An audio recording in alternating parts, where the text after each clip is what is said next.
ಎಲ್ರಿಗೂ ನಮಸ್ಕಾರ. ನಾನು ಕಾಂಚನ. ಸಿಖ್ಖರ 10ನೇ ಧರ್ಮಗುರುಗಳಾದಂಥ ಗುರು ಗೋವಿಂದ ಸಿಂಗ್ ಅವರ ಮಕ್ಕಳು ಇಬ್ಬರು 7 ವರ್ಷ ಮತ್ತು 9 ವರ್ಷದ ಇಬ್ಬರು ಮಕ್ಕಳು ಅವರು ಹುತಾತ್ಮ ಹೊಂದಿದಂಥ ದಿನವನ್ನು ಒಂದು ಮೆಮೋರಿಯಲ್ ಡೇ ಆಗಿ ಸಿಖ್ ಕಮ್ಯುನಿಟಿನಲ್ಲಿ ಆಚರಣೆ ಮಾಡಲಾಗುತ್ತೆ. ಇವನ್ ಜನವರಿ 2022ರಲ್ಲಿ ಇಂಡಿಯನ್ ಗೌರ್ಮೆಂಟ್ ಅನೌನ್ಸ್ ಮಾಡುತ್ತೆ.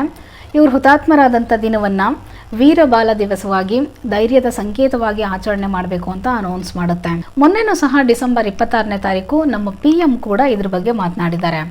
ಸೊ ಇಷ್ಟು ಚಿಕ್ಕ ವಯಸ್ಸಿಗೆ ಈ ಮಕ್ಕಳ ಹೆಸರು ಇತಿಹಾಸದಲ್ಲಿ ಅಳಿಯದೆ ಉಳಿಯೋದಕ್ಕೆ ಕಾರಣ ಏನು ಅಂತ ತಿಳ್ಕೊಳ್ಳೋಣ. ಅದಕ್ಕೂ ಮುಂಚೆ ಕಾಂಚನ ಚಾನಲ್ಗಿನ್ನೂ ಸಬ್ಸ್ಕ್ರೈಬ್ ಮಾಡ್ಕೊಂಡಿಲ್ಲ ಅಂದರೆ ಪ್ಲೀಸ್ ಸಬ್ಸ್ಕ್ರೈಬ್ ಮಾಡ್ಕೊಳ್ಳಿ, ಸಪೋರ್ಟ್ ಮಾಡಿ. ಹಾಗೆಯೇ ಇವತ್ತಿನ ಟಾಪಿಕ್ ಬಗ್ಗೆ ಮಾತಾಡ್ತಾ ಹೋಗೋಣ ಬನ್ನಿ.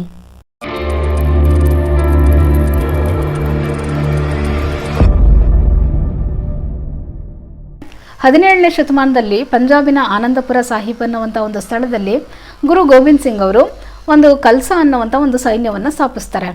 ಇದು ಅಲ್ಲಿರುವಂಥ ಅಕ್ಕಪಕ್ಕದ ಚಿಕ್ಕ ಚಿಕ್ಕ ರಾಜ್ಯದ ರಾಜರುಗಳಿಗೆ ಅಸಮಾಧಾನವನ್ನು ಉಂಟು ಮಾಡುತ್ತೆ. ಇಷ್ಟ ಆಗೋದಿಲ್ಲ ಅವ್ರಿಗೆ. ಯಾಕಂದರೆ ಎಲ್ಲಿ ನಮ್ಮ ಮೇಲೆ ಯುದ್ಧಕ್ಕೆ ಬಂದುಬಿಡ್ತಾರೋ, ನಮ್ಮ ವಿರುದ್ಧ ಯುದ್ಧ ಮಾಡ್ತಾರೋ ಅಂತ ಭಯ ಆಗುತ್ತೆ ಅವ್ರಿಗೆ. ಹಾಗೆಯೇ ಆಳವಾಗಿ ಬೇರೂರಿದ್ದಂಥ ಮೊಘಲರಿಗೂ ಕೂಡ ಇದೇ ಭಯ ಬಂದಿರುತ್ತೆ. ಇದ್ರ ಪರಿಣಾಮ ಏನಾಗುತ್ತೆ ಅಂದರೆ 1704ರಲ್ಲಿ ಅಲ್ಲಿರುವಂಥ ಚಿಕ್ಕ ಪುಟ್ಟ ರಾಜ್ಯದ ರಾಜರುಗಳೆಲ್ಲ ಸೇರಿಕೊಂಡು ಆನಂದಪುರಕ್ಕೆ ಹೋಗುವಂಥ ಎಲ್ಲ ಸಪ್ಲೈಸ್ನ, ಅಂದರೆ ಫುಡ್ ಟ್ರಾನ್ಸ್ಪೋರ್ಟೇಷನ್ ಆಗಿರ್ಬೋದು, ಬೇರೆ ಯಾವುದೇ ಥರ ಸಪ್ಲೈ ಆಗಿರ್ಬೋದು, ಈ ಎಲ್ಲನೂ ಅಲ್ಲಿಗೆ ಹೋಗದೇ ಇರೋ ಥರ ಸುಮಾರು ತಿಂಗಳುಗಳ ಕಾಲ ನಿಲ್ಲಿಸ್ಬಿಡ್ತಾರೆ. ಇದ್ರ ಪರಿಣಾಮ ಮೊಘಲರು ಮತ್ತು ಮಿಕ್ಕುಳಿದಂಥ ಈ ಹಿಂದೂ ರಾಜರುಗಳೆಲ್ಲ ಸೇರಿಕೊಂಡು ಒಂದು ಒಪ್ಪಂದವನ್ನು ಮಾಡ್ಕೊಳ್ತಾರೆ. ಆ ಒಪ್ಪಂದ ಏನು ಅಂದರೆ, ಹಿಂದೂ ರಾಜರುಗಳೆಲ್ಲ ಹಸುವಿನ ಮೇಲೆ ಆಣೆ ಮಾಡಿ ಮತ್ತು ಮೊಘಲರು ಕುರಾನ್ ಮೇಲೆ ಆಣೆ ಮಾಡಿ ನಾವು ಆನಂದಪುರದ ಸಾಹಿಬ್ ಮೇಲೆ ಯುದ್ಧ ಮಾಡಬಾರ್ದು ಅಂತ ಅಂದರೆ ಗುರು ಗೋವಿಂದ್ ಸಿಂಗ್ ಅವರು ಊರನ್ನು ಬಿಡಬೇಕಾಗತ್ತೆ. ಅವರೇನಾದರೂ ಊರು ಬಿಟ್ಟಿಲ್ಲ ಅಂತ ಅಂದರೆ ನಾವು ದಾಳಿ ಮಾಡ್ತೀವಿ ಅಂತ ಹೇಳ್ತಾರೆ. ಆಗ ಈ ವಿಷಯ ತಿಳಿದಂಥ ಗುರು ಗೋವಿಂದ್ ಸಿಂಗ್ ಅವರು ಯುದ್ಧ ಆಗೋದು ಬೇಡ ಅಂಥೇಳಿ ಅವ್ರ ಮಾತಿನಂತಲೇ ಆನಂದಪುರವನ್ನು ಬಿಟ್ಟು ಹೊರಡ್ತಾರೆ ಅಲ್ಲಿಂದ.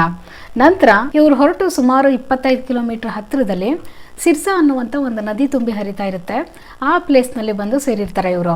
ಅಷ್ಟರಲ್ಲಿ ಈ ಎರಡೂ ಗುಂಪುಗಳು ಮಾಡಿದಂಥ ಆಣೆ ಮತ್ತು ಒಪ್ಪಂದವನ್ನು ಮೀರಿ ಇವರು ಗುರು ಗೋವಿಂದ್ ಸಿಂಗ್ ಮೇಲೆ ಡೈರೆಕ್ಟಾಗಿ ದಾಳಿ ಮಾಡ್ತಾರೆ. ಆ ಟೈಮ್ನಲ್ಲಿ ಸುಮಾರು ಜನ ಸಿಖ್ ಸೈನಿಕರುಗಳು ಈ ನದಿ ದಾಟೋದಕ್ಕೆ ಅಂತ ಪ್ರಯತ್ನ ಮಾಡಿ ಪ್ರವಾಹದಲ್ಲಿ ಕೊಚ್ಕೊಂಡು ಹೋಗ್ಬಿಡ್ತಾರೆ.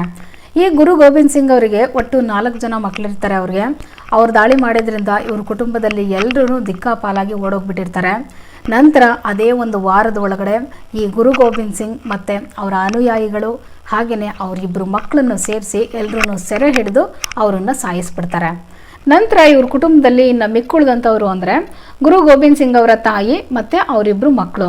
ಒಬ್ಬ ಜೋರಾವರ್ ಸಿಂಗ್ ಅಂತ, ಇನ್ನೊಬ್ಬ ಫತೇ ಸಿಂಗ್ ಅಂತ. ಒಬ್ಬನಿಗೆ 6 ವರ್ಷ ಇರುತ್ತೆ, ಇನ್ನೊಬ್ಬನಿಗೆ 9 ವರ್ಷ ಇರುತ್ತೆ. ಇವರು 3 ಜನ ಮಾತ್ರ ಉಳ್ಕೊಳ್ತಾರೆ. ಇವ್ರೇನು ಮಾಡ್ತಾರೆ, ನದಿ ತುಂಬಿ ಹರಿತಾ ಇರೋದ್ರಿಂದ ಅದನ್ನು ದಾಟೋದಕ್ಕೆ ಪ್ರಯತ್ನ ಮಾಡ್ದಿರ ನದಿ ದಡದಲ್ಲೇ ಪ್ರಯಾಣ ಮಾಡಿ ಕೇರಿ ಎನ್ನುವಂಥ ಒಂದು ಹಳ್ಳಿನ ಬಂದು ತಲುಪಿರ್ತಾರೆ. ಅಲ್ಲಿ ಆ ಹಳ್ಳಿನಲ್ಲಿರೋ ಒಂದು ಮನೆಯಲ್ಲಿ ಸುಮಾರು 20 ವರ್ಷ ಮನೆ ಕೆಲಸ ಮಾಡಿದಂಥ ಒಬ್ಬಳು ಮಹಿಳೆ ಸಿಗ್ತಾಳೆ ಅವ್ರಿಗೆ. ಅವಳ ಹೆಸರು ಗಂಗು ಅಂತ. ಈ ಗಂಗು ಏನು ಮಾಡ್ತಾಳೆ, ಇವ್ರಿಗೆ ನೀವು ನಮ್ಮನೇಲೇ ಸ್ವಲ್ಪ ದಿನ ಇರಿ, ಪರವಾಗಿಲ್ಲ, ಹಾಗೆ ಹೀಗೆ ಅಂತ ಹೇಳ್ತಾಳೆ.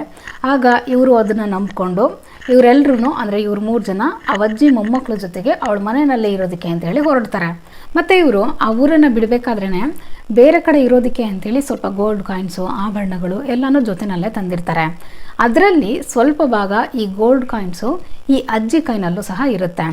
ನಂತರ ಇವರು ಆ ಗಂಗು ಮನೆ ಸರ್ವೆಂಟ್ ಮನೆಗೆ ತಲುಪಿದ ಮೇಲೆ ಇವ್ರ ಹತ್ರ ಆ ಗೋಲ್ಡ್ ಕಾಯಿನ್ಸ್ ಇರೋದು ಆ ಸರ್ವೆಂಟ್ಗೂ ಗೊತ್ತಾಗ್ಬಿಡುತ್ತೆ. ಸೊ ಆ ದಿನದ ರಾತ್ರಿ ಮಲಗಬೇಕಾದ್ರೆ ಆ ಅಜ್ಜಿ ಏನು ಮಾಡ್ತಾರೆ, ಆ ಗೋಲ್ಡ್ ಕಾಯಿನ್ಸ್ ಎಲ್ಲನೂ ತಾನು ಮಲಗೋವಂಥ ತಲೆದಿಂಬಿನ ಕೆಳಗಡೆ ಇಟ್ಕೊಂಡು ಮಲಗಿರ್ತಾರೆ. ನಂತರ ಆ ಅಜ್ಜಿ ಮತ್ತು ಮೊಮ್ಮಕ್ಕಳು ನಿದ್ರೆ ಹೋಗ್ಬಿಡ್ತಾರೆ, ಎಚ್ಚರ ಇರೋದಿಲ್ಲ ಅವ್ರಿಗೆ. ಆ ಸಂದರ್ಭದಲ್ಲಿ ಈ ಮನೆ ಕೆಲಸದವಳು ಏನು ಮಾಡ್ತಾಳೆ, ಅದನ್ನು ಅವ್ರಿಗೆ ಗೊತ್ತಾಗದಿರೋ ರೀತಿಯಲ್ಲಿ ಕದ್ದು ಬಿಡ್ತಾಳೆ. ಇಲ್ಲಿ ಆ ಮನೆ ಕೆಲಸದವಳು ತನ್ನ ಕಂತ್ರಿ ಬುದ್ಧಿನ ತೋರಿಸ್ಬಿಡ್ತಾಳೆ. ಮತ್ತೆ ಬೆಳಗಾಗುತ್ತೆ. ಅಜ್ಜಿ ತಾನು ತಂದಿದ್ದಂಥ ಗೋಲ್ಡ್ ಕಾಯಿನ್ಸ್ ಎಲ್ಲನೂ ಹುಡುಕ್ತಾಳೆ, ಎಲ್ಲೂ ಸಿಗಲ್ಲ. ಕೊನೆಗೆ ಗಂಗು ಹತ್ರ ಕೇಳ್ತಾಳೆ. ಅವಳು ಹೇಳ್ತಾಳೆ, ನನಗೆ ಗೊತ್ತಿಲ್ಲ, ನೀವು ಎಲ್ಲಿಟ್ಟಿದ್ರೋ ನೋಡಿ, ಅಲ್ಲೇ ಇರುತ್ತೆ, ಹಾಗೆ ಹೀಗೆ ಅಂತ ಅವರಿಬ್ಬರು ಮಧ್ಯೆ ವಾಗ್ವಾದ ನಡೆಯುತ್ತೆ. ಆದ್ರೂ ಈ ಗಂಗು ತಾನು ಕದ್ದಿರೋದನ್ನು ಒಪ್ಕೊಳ್ಳೋಕೆ ಹೋಗೋದಿಲ್ಲ. ನೀವು ಹಿಂಗೆ ನನ್ನನ್ನು ಕೇಳ್ತಾ ಇದ್ರೆ ನೀವು ಇಲ್ಲಿರೋದನ್ನು ನಾನು ಮೊಘಲರಿಗೆ ತಿಳಿಸ್ಬೇಕಾಗತ್ತೆ ಅಂತ ಅವರನ್ನು ಬ್ಲ್ಯಾಕ್ ಮೇಲ್ ಮಾಡೋದಕ್ಕೆ ಸ್ಟಾರ್ಟ್ ಮಾಡ್ತಾಳೆ. ಹೀಗಂದಿದ ತಕ್ಷಣ ಅವಜ್ಜಿ ಸರಿ ಬೇಡ ಬೇಡಮ್ಮ, ಆಯಿತು ಸುಮ್ಮನಿರಮ್ಮ ಅಂತ ಅವಳನ್ನ ಸಮಾಧಾನ ಮಾಡ್ತಾರೆ. ನೆಕ್ಸ್ಟು ಈ ಕಡೆ ಬಂದರೆ ಈ ಸೈಡ್ನಲ್ಲಿ ಮೊಘಲರು ಇವ್ರ ಫ್ಯಾಮಿಲಿನಲ್ಲಿ ಇವರನ್ನು ಬಿಟ್ಟು ಉಳಿದವ್ರನ್ನೆಲ್ಲರನ್ನು ಸೆರೆ ಹಿಡಿದು ಸಾಯಿಸ್ಬಿಟ್ಟಿರ್ತಾರೆ. ಇನ್ನು ಉಳಿದಿರೋದು ಅಂದರೆ ಇವ್ರು 3 ಜನ ಮಾತ್ರ. ಆಗ ಈ ಮೊಘಲರು ಏನು ಮಾಡ್ತಾರೆ, ಇವರನ್ನು ಸೆರೆ ಹಿಡಿದು ಕೊಟ್ಟವ್ರಿಗೆ ಅಥವಾ ಸುಳಿವು ಕೊಟ್ಟವ್ರಿಗೆ ಪ್ರೈಸ್ ಮನಿ ಬಹುಮಾನ ಕೊಡ್ತೀವಿ ಅಂತ ಆಫರ್ ಮಾಡಿರ್ತಾರೆ. ಈ ಗಂಗುಗೆ ಆ ಪ್ರೈಸ್ ಮನಿ ಮೇಲೆ ಕಣ್ಣು ಬೀಳುತ್ತೆ. ಆಗ ಇವಳೇನು ಮಾಡ್ತಾಳೆ, ಆ ಊರಿನ ಮುಖ್ಯಸ್ಥರ ಜೊತೆಗೆ ಮಾತಾಡಿಬಿಟ್ಟು ಇವರನ್ನು ಅಲ್ಲಿರುವಂಥ ಪೊಲೀಸ್ ಸ್ಟೇಷನ್ಗೆ ಒಪ್ಪಿಸಬೇಕು ಅಂತ ತೀರ್ಮಾನ ಮಾಡಿರ್ತಾಳೆ. ಹಾಗೆಯೇ ಅಲ್ಲಿರುವಂಥ ಹತ್ತಿರದಲ್ಲಿರೋ ಸ್ಟೇಷನ್ಗೆ ಹೋಗ್ಬಿಟ್ಟು ಗುರು ಗೋಬಿಂದ್ ಸಿಂಗ್ ಅವರ ತಾಯಿ ಮತ್ತು ಮಕ್ಕಳುಗಳು ಅಲ್ಲಿರೋದನ್ನು ತಿಳಿಸ್ಬಿಟ್ಟು ಆ ಪ್ರೈಸ್ ಮನಿ ಬಗ್ಗೆ ಖಾತ್ರಿ ಪಡಿಸ್ಕೊಂಡು ವಿಚಾರಿಸ್ಕೊಂಡು ಬಂದಿರ್ತಾಳೆ. ಈ ಗಂಗು ನೀಡಿದಂಥ ಈ ಮಾಹಿತಿಯಿಂದ ಅಲ್ಲಿರುವಂಥ ಅಧಿಕಾರಿಗೆ ತುಂಬ ಸಂತೋಷ ಆಗುತ್ತೆ. ನಂತರ ಈ ಅಜ್ಜಿ ಮತ್ತು ಇಬ್ಬರು ಮಕ್ಕಳನ್ನು ಬಂಧಿಸಲಾಗುತ್ತೆ. ಅವರನ್ನು ಬಂಧಿಸಿದಂಥ ಸ್ಥಳ ಸಿರ್ಹಿಂದ್ ಅಂತ. ಇದರ ನವಾಬ ಯಾರು ಅಂದರೆ ವಜೀರ್ ಖಾನ್ ಅಂತ. ಆ ನದಿ ಹತ್ರ ನಡೆದಂಥ ದಾಳಿಯಿಂದ ತಪ್ಪಿಸ್ಕೊಂಡು ಬಂದವರನ್ನು ಇಲ್ಲಿ ಈ ಜೈಲಿನಲ್ಲಿ ನೋಡಿಬಿಟ್ಟು ಇವನಿಗೆ ತುಂಬ ಖುಷಿಯಾಗ್ಬಿಡುತ್ತೆ. ಆ ಅಜ್ಜಿ ಮತ್ತು ಮೊಮ್ಮಕ್ಕಳನ್ನು ಸಿರ್ಹಿಂದ್ನ ಕೋಲ್ಡ್ ಟವರ್ನಲ್ಲಿಡ್ತಾನೆ. ಡಿಸೆಂಬರ್ ತಿಂಗಳು ಬೇರೆ ಆಗಿರುತ್ತೆ, ಚಳಿಗಾಲ ಇರುತ್ತೆ. ಈ ಇಬ್ಬರು ಮೊಮ್ಮಕ್ಕಳನ್ನು ತನ್ನ ಮಡಿಲಲ್ಲಿ ಆ ಅಜ್ಜಿ ಮಲಗಿಸ್ಕೊಳ್ತಾಳೆ. ಅವತ್ತಿನ ದಿನ ರಾತ್ರಿ ಹಾಗೆ ಕಳೆಯುತ್ತೆ. ವಜೀರ್ ಖಾನು ಇವರನ್ನು ಬೆಳಗ್ಗೆ ಕೋರ್ಟ್ಗೆ ಪ್ರೊಡ್ಯೂಸ್ ಮಾಡಬೇಕು ಅಂಥೇಳಿ ಆಜ್ಞೆ ಮಾಡಿರ್ತಾನೆ.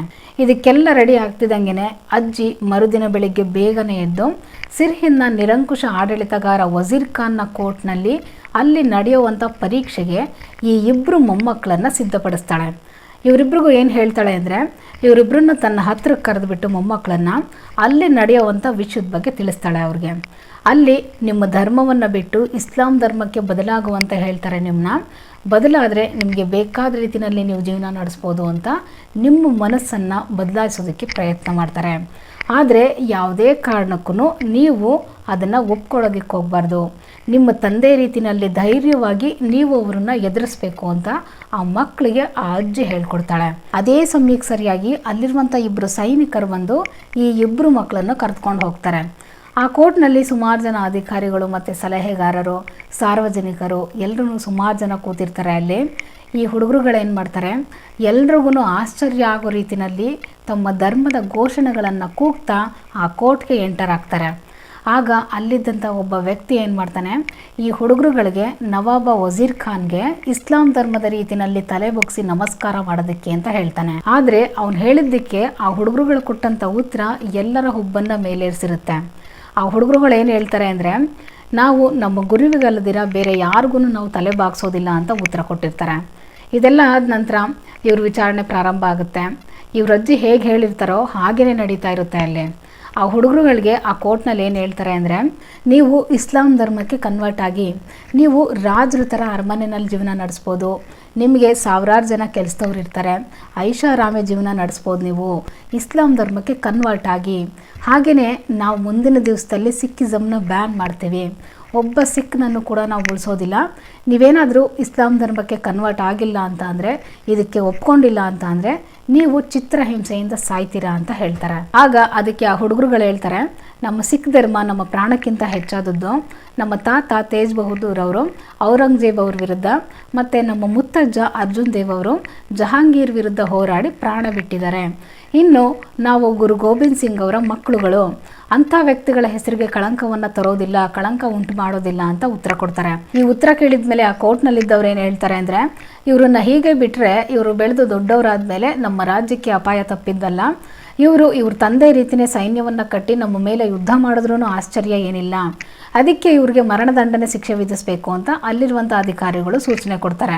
ಈ ತೀರ್ಮಾನ ನವಾಬ ವಜೀರ್ ಖಾನ್ಗೆ ಇಂಪ್ರೆಸ್ ಆಗಿದ್ರೂ ಕೂಡ ಇವರಜ್ಜಿ ಈ ಮಕ್ಕಳ ಜೀವದ ಬಗ್ಗೆ ಭಯದಿಂದ ಈ ಮಕ್ಕಳಿಗೆ ತಿಳಿಸಿ ಹೇಳ್ಬೋದೇನೋ, ಬುದ್ಧಿ ಹೇಳ್ಬೋದೇನೋ ಅಂತ ಅವತ್ತಿನ ದಿವಸದ ವಿಚಾರಣೆಯನ್ನು ಮುಗಿಸ್ಕೊಂಡು ಆ ಮಕ್ಕಳನ್ನ ಮತ್ತೆ ಆ ಅಜ್ಜಿ ಹತ್ರಕ್ಕೇ ವಾಪಸ್ ಕಳಿಸಲಾಗುತ್ತೆ. ಅಜ್ಜಿಗೆ ಮೊಮ್ಮಕ್ಕಳು ಬರೋದು ನೋಡಿಬಿಟ್ಟು ತುಂಬ ಖುಷಿಯಾಗುತ್ತೆ ಅವಳಿಗೆ. ಆ ಮಕ್ಕಳುಗಳು ಬಂದಿದ ತಕ್ಷಣ ಅಲ್ಲಿ ನಡೆದಂಥ ವಿಷಯಗಳೆಲ್ಲ ಅಜ್ಜಿಗೆ ತಿಳಿಸ್ತಾರೆ. ಕೊನೆಗೆ ಮರಣದಂಡನೆಯೂ ಕೂಡ ವಿಧಿಸಿದ್ರು ಅಂತಲೂ ಕೂಡ ಹೇಳ್ತಾರೆ. ಆಗ ಅಜ್ಜಿಗೆ ಇದ್ರ ಅಂತಿಮ ವಿನಾಶ ಏನಾಗ್ಬೋದು ಅನ್ನುವಂಥ ಸುಳಿವು ಗೊತ್ತಾಗುತ್ತೆ. ಮತ್ತು ಮಾರನೇ ದಿವಸನೂ ಕೂಡ ಆ ಮಕ್ಕಳುಗಳಿಗೆ ತಯಾರಿ ಮಾಡ್ತಾಳೆ ಅಜ್ಜಿ. ಹಾಗೆಯೇ ಆ ಮಕ್ಕಳುಗಳು ಮಾರನೇ ದಿವಸ ಕೋರ್ಟ್ಗೆ ಹೋದಾಗ ಯಾರ ಮಾತುಗೂ ಕಿವಿಗೊಡ್ದಿರ ಅಜ್ಜಿ ಹೇಳ್ದಂಗೆ ಹೇಳ್ತಾರೆ. ಅವತ್ತಿನ ದಿವಸನೂ ಕೂಡ ಕಳೆದೋಗುತ್ತೆ. ನಂತರ ಮೂರನೇ ದಿವಸನೂ ಕೂಡ ಯಥಾ ಪ್ರಕಾರ ಅಜ್ಜಿನ ಬಿಟ್ಟು ಇಬ್ಬರು ಹುಡುಗರುಗಳು ಹೊರಡ್ತಾರೆ. ಆಗ ಅಜ್ಜಿಗೆ ಇನ್ನು ಹುಡುಗರುಗಳು ವಾಪಸ್ ಬರೋದಿಲ್ಲ ಅನ್ನುವಂಥ ಸೂಚನೆ ಗೊತ್ತಾಗುತ್ತೆ. ಈ ಇಬ್ಬರು ಹುಡುಗರುಗಳು ಅವರಿದ್ದಂಥ ಜಾಗದಿಂದ ಹೊರಡೋದಕ್ಕೂ ಮುಂಚೆ ಅವರಿಬ್ಬರನ್ನು ಅವ್ರ ಅಜ್ಜಿ ಹತ್ರಕ್ಕೆ ಕರೆದುಬಿಟ್ಟು ಅವ್ರ ಹಣೆಗೆ ಮುತ್ತಿಟ್ಬಿಟ್ಟು ಕಳಿಸ್ತಾಳೆ. ಆ ಮಕ್ಕಳುಗಳು ಹೋಗಬೇಕಾದ್ರೆ ತನ್ನ ದೃಷ್ಟಿಯಿಂದ ಮರೆ ಆಗೋವರೆಗೂ ಅವ್ರು ಹೋಗೋದನ್ನೇ ನೋಡ್ತಾ ಇರ್ತಾಳೆ. ನಂತರ ಅವರು ಕಣ್ಮರೆ ಆದಮೇಲೆ ಇವಳು ವಾಪಸ್ ಬಂದು ಮೆಡಿಟೇಷನ್ ಮಾಡ್ತಾ ಕೂತ್ಕೊಬಿಡ್ತಾಳೆ. ಮತ್ತೆ ಕೋರ್ಟ್ನಲ್ಲಿ ವಿಚಾರಣೆ ಪ್ರಾರಂಭ ಆಗುತ್ತೆ. ನವಾಬ ವಜೀರ್ ಖಾನ್ ಆ ಇಬ್ಬರು ಹುಡುಗರನ್ನ ಕೇಳ್ತಾನೆ, ನಿಮ್ಮಿಬ್ಬರನ್ನ ಬಿಡುಗಡೆ ಮಾಡಿದರೆ ಏನು ಮಾಡ್ತೀರಾ ಅಂತ ಕೇಳ್ತಾನೆ. ಅದಕ್ಕೆ ಅವರು ಹೇಳ್ತಾರೆ, ನಾವು ಸಿಖ್ಖರ ಸಂಘಟನೆಯನ್ನು ಮಾಡ್ತೀವಿ, ಸ್ವಾತಂತ್ರ್ಯಕ್ಕೋಸ್ಕರ ಹೋರಾಟವನ್ನು ಮಾಡ್ತೀವಿ, ನಾವು ನಮ್ಮ ಧರ್ಮದ ನಂಬಿಕೆಯನ್ನು ಯಾವತ್ತಿಗೂ ಬಿಡೋದಿಲ್ಲ ಅಂತ ಅವ್ರ ಬಾಯಿಂದ ಉತ್ತರ ಬರುತ್ತೆ. ಅವತ್ತಿಗೆ 3ನೇ ದಿನ ಆಗಿದ್ರೂ ಕೂಡ ಆ ಪುಟ್ಟ ಹುಡುಗರು ಮನಸ್ಸನ್ನು ಪರಿವರ್ತನೆ ಮಾಡೋದಕ್ಕೆ ಸಾಧ್ಯ ಆಗಲಿಲ್ಲ ಅಂತ ವಜೀರ್ ಖಾನು ನಿರಾಸೆ ಮತ್ತು ಅವಮಾನ ಅನುಭವಿಸಿರ್ತಾನೆ. ಇದ್ರ ಬೇಸರದಿಂದ ವಜೀರ್ ಖಾನು ಆ ಕೋರ್ಟ್ನಲ್ಲಿದ್ದಂಥವ್ರ ಹತ್ರ ಆ ಮಕ್ಕಳಿಗೆ ಸೂಕ್ತವಾಗಿರೋ ಶಿಕ್ಷೆಯನ್ನು ತಿಳಿಸಿ ಅಂತ ಹೇಳ್ತಾನೆ. ಆಗ ಅಲ್ಲಿದ್ದಂಥ ಜನಗಳು ಇವರಿಬ್ಬರನ್ನು ಜೀವಂತವಾಗಿ ಇಟ್ಟಿಗೆಯಿಂದ ಗೋಡೆ ಕಟ್ಟಿ ಕೊನೆಗೆ ತಲೆಯನ್ನು ಕತ್ತಿಯಿಂದ ಕತ್ತರಿಸಬೇಕು ಅಂತ ಹೇಳ್ತಾರೆ. ಈ ತೀರ್ಮಾನ ಅಲ್ಲಿದ್ದಂಥ ಕಾಜಿ ಪಂಥದ ಮುಸ್ಲಿಮರಿಗೆ ಇಷ್ಟ ಆಗೋದಿಲ್ಲ. ಇವ್ರ ತಂದೆ ಮಾಡಿರೋ ತಪ್ಪಿಗೆ ಈ ಮಕ್ಕಳುಗಳು ಏನು ಮಾಡ್ತಾರೆ, ಇವರನ್ನು ಬಿಟ್ಟುಬಿಡಬೇಕು ಅಂತ ಹೇಳ್ತಾರೆ ಒಂದು ಕಡೆ. ಆದರೆ ಇದಕ್ಕೆ ಪ್ರತ್ಯುತ್ತರವಾಗಿ ಇವರನ್ನು ಹೀಗೆ ಮುಂದೆ ಬೆಳೆಯೋದಕ್ಕೆ ಬಿಟ್ಟರೆ ನಂಬುಡಕ್ಕೆ ಬಂದು ನಿಲ್ಲೋದು, ಇದನ್ನು ಇಲ್ಲೇ ಕಿತ್ತು ಹಾಕಿಬಿಡಬೇಕು ಅಂದಾಗ ಅವರು ಕೂಡ ಸುಮ್ಮನಾಗ್ಬಿಡ್ತಾರೆ. ಸೊ ನವಾಬ ವಜೀರ್ ಖಾನ್ ಈ ಶಿಕ್ಷೆಯನ್ನು ಅಪ್ರೂವ್ ಮಾಡ್ತಾನೆ. ಆದರೆ ಈ ಶಿಕ್ಷೆಯನ್ನು ನೆರವೇರಿಸೋದಕ್ಕೆ ಅಂತ ಯಾರು ಮುಂದೆ ಬರೋದಿಲ್ಲ. ಆಗ ಗಿಲಾಜಾ ಅನ್ನುವಂಥ ಬುಡಕಟ್ಟು ಜನಾಂಗಕ್ಕೆ ಸೇರಿದಂಥ ಪಠಾಣರು ಈ ಶಿಕ್ಷೆಯನ್ನು ಕೊಡೋದಕ್ಕೆ ಅಂತ ಬರ್ತಾರೆ. ನಂತರ ಈ ಮಕ್ಕಳನ್ನು ಒಬ್ಬೊಬ್ಬರನ್ನೇ ಹತ್ತಿರಕ್ಕೆ ನಿಲ್ಲಿಸಲಾಗುತ್ತೆ. ಹಾಗೆಯೇ ಅವ್ರ ಸುತ್ತ ಗೋಡೆಯನ್ನು ಕಟ್ಟೋದಕ್ಕೆ ಪ್ರಾರಂಭ ಮಾಡ್ತಾರೆ. ಈ ಹುಡುಗರುಗಳು ಜೋರಾವರ್ ಸಿಂಗ್ ಮತ್ತು ಫತೇ ಸಿಂಗ್ ಇವರಿಬ್ಬರೂ ದೇವರ ಧ್ಯಾನದಲ್ಲಿ ತೊಡಗಿರ್ತಾರೆ. ಹಾಗೆಯೇ ಇವರು ಕೊನೆ ಟೈಮ್ನಲ್ಲಿ ಮತ್ತೆ ಇವರು ಮನಸ್ಸು ಬದಲಾಯಿಸೋದಕ್ಕೆ ಪ್ರಯತ್ನ ಮಾಡ್ತಾರೆ, ಇಸ್ಲಾಂ ಧರ್ಮಕ್ಕೆ ಕನ್ವರ್ಟ್ ಆಗೋದಕ್ಕೆ ಅಂತ ಹೇಳ್ತಾರೆ. ಆದ್ರೂ ಕೂಡ ಅವ್ರ ಮನಸ್ಸು ಬದಲಾಗೋದಿಲ್ಲ, ಅದು ಸಾಧ್ಯ ಆಗೋದಿಲ್ಲ. ನಂತರ ಈ ಗೋಡೆ ಮಕ್ಕಳು ಭುಜದ ಬಳಿ ಬರುತ್ತೆ.